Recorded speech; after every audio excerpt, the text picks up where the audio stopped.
लखनऊ के ऐतिहासिक बड़े इमामबाड़े में जुमे की नमाज के बाद पहलगाम हमले के विरोध में एक बड़ा प्रदर्शन किया गया, जिसमें बड़ी संख्या में शिया धर्मगुरु व आम जनता शामिल हुई। आतंकवाद मुर्दाबाद, आतंकवाद मुर्दाबाद, आतंकवाद मुर्दाबाद, आतंकवाद मुर्दाबाद, आतंकवादी मुर्दाबाद, आतंकवाद मुर्दाबाद।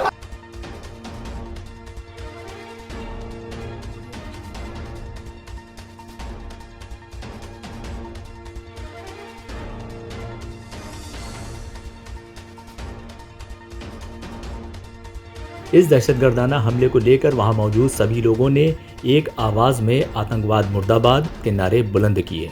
आतंकवादी मुर्दाबाद, आतंकवाद मुर्दाबाद। इस विरोध प्रदर्शन में मौजूद लखनऊ के इमाम जुमा मौलाना सैयद कल्बे जवाद ने मीडिया से बात करते हुए कहा कि इस हमले के तार पाकिस्तान से जुड़ रहे हैं, लिहाजा मैं भारत सरकार से अपील करता हूं कि पाकिस्तान को उसी की भाषा में सबक सिखाया जाए।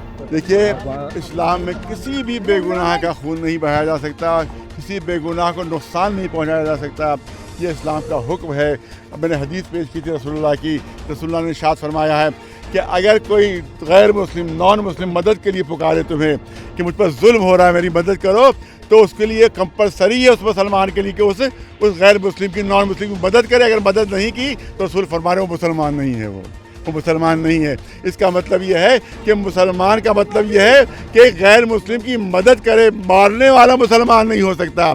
इसीलिए मैंने कहा कि जो लोग मार रहे थे वो मुसलमान नहीं थे, जो वहाँ पर शिया नौजवान बचा रहा था वो सच्चा मुसलमान था, वो असली मुसलमान था, वो हकीकी मुसलमान जिसने अपनी जान दे दी अपने हिंदू भाइयों को बचाने के लिए।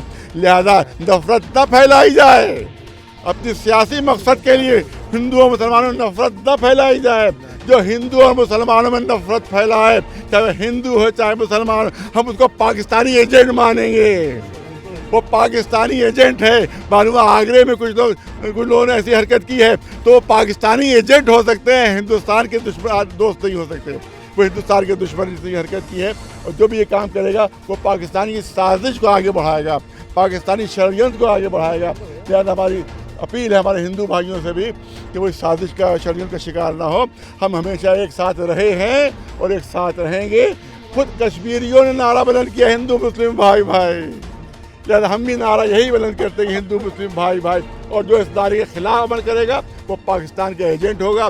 जहाँ हिंदू भाइयों में उनका मजहब ये कि एक मच्छर को भी आप नहीं मार सकते, एक मक्खी को भी नहीं मार सकते, और बच्चों के बारे जाने पर आप खुशी मनाते हैं तो आपके हिंदुत्व के खिलाफ है या आपके मज़हब के ख़िलाफ़ है। लिहाजा इस बात को छोड़ना होगा और पाकिस्तान के ख़िलाफ़ हमें खड़ा होना होगा।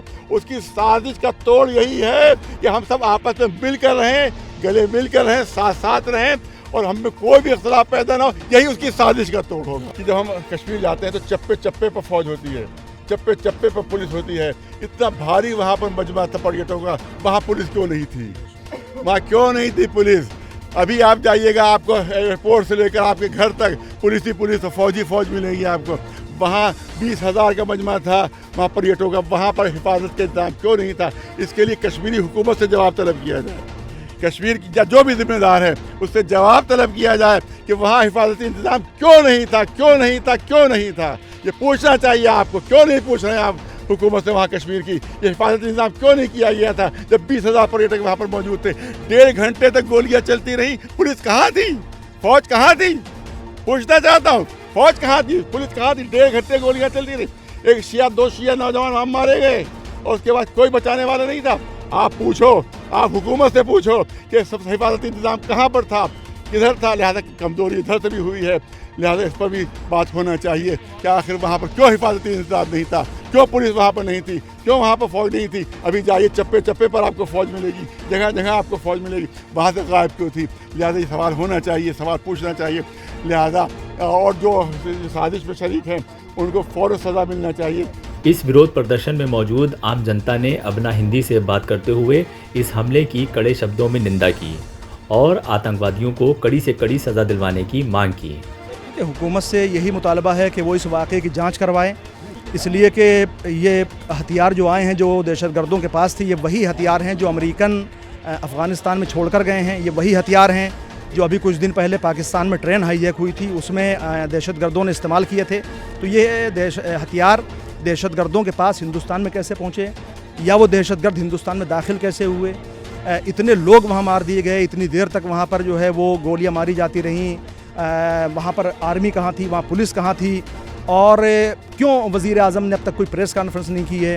ये जो पहलगाम में हादसा हुआ है, दरअसल ये लोग ना हिंदू हैं ना मुसलमान हैं, मेरे हिसाब से ये हैवान हैं।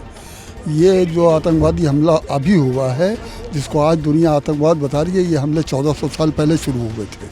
वाक़यात करबला से पहले हज़रत अली अलैहिस्सलाम के लिए उनकी ज़िंदगी में हुआ, उसके बाद करबला में हुआ। ये वही नस्ल है जो आज भी इस तरह की हरकतें कर रही है, जिसके नज़र में इंसानियत नाम की चीज़ बिल्कुल नहीं है। और अल्हम्दुलिल्लाह हम लोगों के ज़मीर मरे हुए नहीं हैं, हम लोग करबला वालों को मानने वाले हैं। इसलिए हमें उन हिंदुओं के जितने लोग मारे गए हैं, मैं तो अपनी नज़र में उनको शहीद कहूँगा, हम लोग उनके साथ हैं। हमारा पूरा परिवार, बल्कि हमारी पूरी कौम उनके साथ है, उनके दुख सुख में बराबर के शरीक हैं, और इसमें हिंदू मुसलमान की कोई बात नहीं है। जो पहलगाम में हुआ उसके ख़िलाफ़ भी हम आवाज़ बुलंद करते हैं और हम मज़लूमों के साथ हैं। हम तमाम ज़ालिमों की मज़म्मत करते हैं, अल्लाह ताला इनको निस्त नाबूद फरमाए, और तमाम मज़लूमों की हिमायत करते हैं, और तमाम ज़ालिमों को हम जो है उसके ख़िलाफ़ बोलते हैं। उनके घर खुद शीशे क्यों हों, दूसरों पर ईंटें नहीं मारनी चाहिए। देश और दुनिया की खास खबरों को देखने के लिए अपना हिंदी को सब्सक्राइब कीजिए।